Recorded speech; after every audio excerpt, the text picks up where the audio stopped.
వరద బాధితులను అన్ని విధాలా ఆదుకుంటామని ఎమ్మెల్యే దివ్య అన్నారు.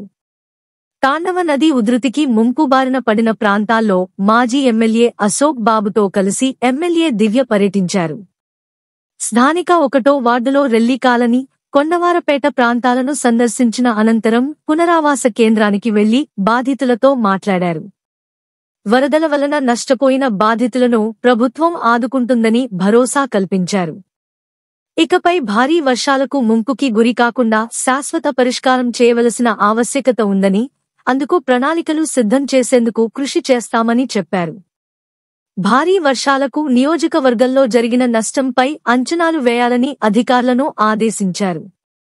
ఆమె వెంట మాజీ చైర్మన్ ఇనుగంటి సత్యనారాయణ, కుసుమంచి శోభారాణి, మల్ల గణేష్, కుక్కడపు బాలాజీ, అల్లురాజు, సిద్ధాంతపు సత్తిబాబు, దంతులూరి శ్రీనివాసరాజు తదితరులు ఉన్నారు.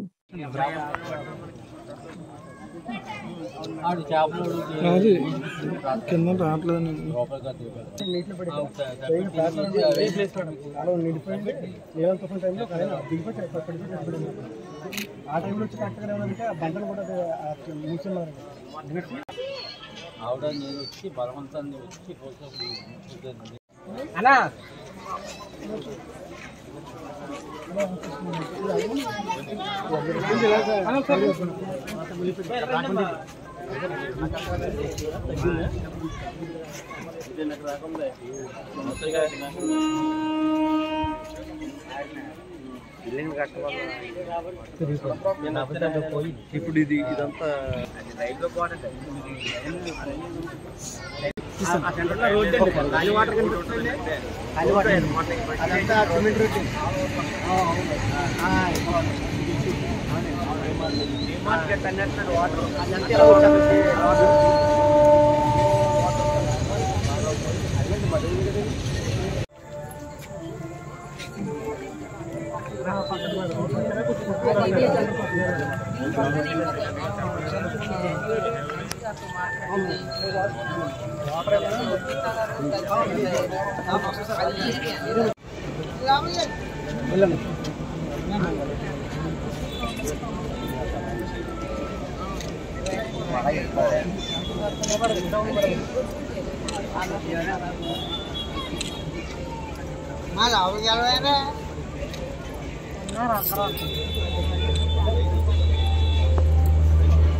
బాబు మమ్మల్ని తిరిగి మేమే ఈ ఊరల్నే మేము పడిలా తిరిగి